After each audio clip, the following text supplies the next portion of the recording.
ketika menyembunyikan suatu amalan itu diperintahkan, namun bukan berarti menggagalkan amalan yang tidak bisa tersembunyi.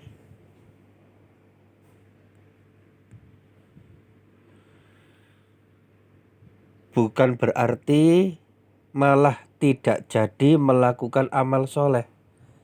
Nah, tidak demikian maksudnya.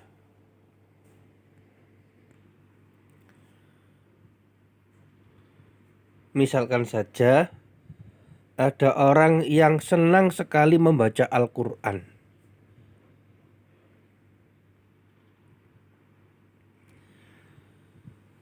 Dan dia tidak bisa menyembunyikannya. Karena dia di suatu tempat yang komunitasnya banyak. Kemudian dia dengan alasan takut riya, akhirnya nggak baca Al-Quran. Maka yang seperti ini tidak tepat. Atau misalkan seseorang yang berangkat pengajian, mempelajari ilmu agama, ngaji tafsir, ngaji hadis, dan lain sebagainya. Namun karena tidak bisa sembunyi-sembunyi, karena banyak orang yang lihat, akhirnya dia nggak jadi berangkat. Dengan alasan khawatir dilihat orang, tidak bisa sembunyi-sembunyi, dengan alasan takut riya, maka ini tidak tepat.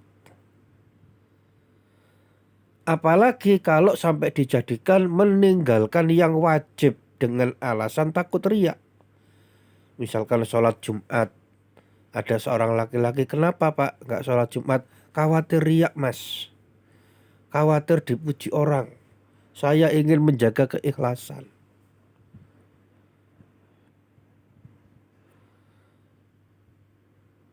Atau malah seseorang yang justru malah terjerumus ke dalam kemaksiatan dengan alasan seperti ini.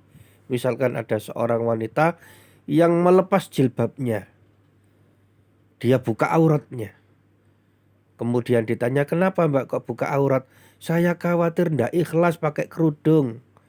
Saya khawatir riya, nanti saya sok alim dan lain sebagainya. Akhirnya dia lepas dengan alasan takut riya. Nah, maka semuanya ini, yang semacam ini, itu adalah jebakan setan.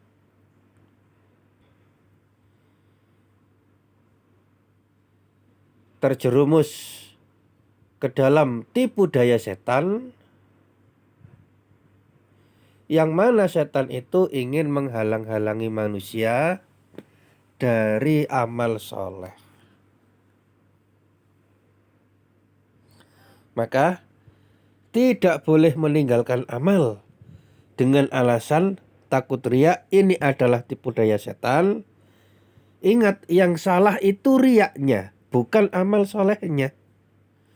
Yang salah itu riyaknya, bukan amal solehnya. Maka kalau seseorang takut riya, dan itu memang baik, maka yang diperbaiki adalah niatnya, yang diobati adalah riyaknya, bukan malah menghilangkan amal solehnya. Bahkan penjelasan dari Al-Fudail bin Iyad rahimahullah ta'ala, yang sedemikian itu adalah bentuk kesyirikan. Beliau mengatakan, tarkul amali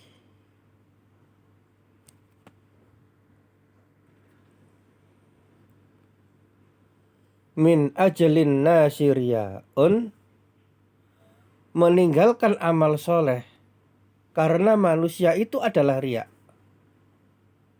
Mau beramal tapi nggak jadi karena dipandang manusia, khawatir dipandang manusia ini dan itu, maka itu adalah riya. Wal amalu min ajalin nasi syirkun, sedangkan beramal karena manusia itu adalah syirik.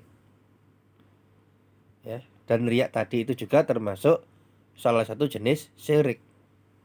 Meskipun diistilahkan syirik kecil, tetapi tetap dosanya besar karena ini dosa syirik.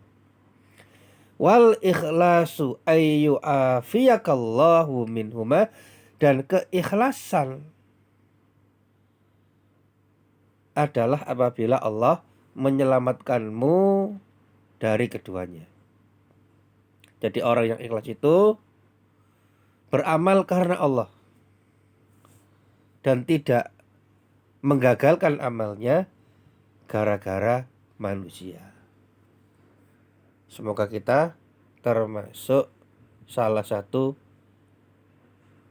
dari golongan tersebut yang diberi oleh Allah keikhlasan, yang selamat dari dua sifat ini. Nah terus bagaimana solusi ketika seseorang mau beramal tapi ada was-was riya, khawatir ndak ikhlas dan lain sebagainya? Maka membaca doa yang diajarkan oleh Rasulullah SAW, yaitu Allahumma inni a'udzubika an usyrika bika wa ana a'lam wa astaghfiruka lima lam a'lam. Ya Allah, aku berlindung kepadamu dari berbuat syirik sedangkan aku tahu, dan aku memohon ampun kepadamu ya Allah dari dosa syirik yang aku tidak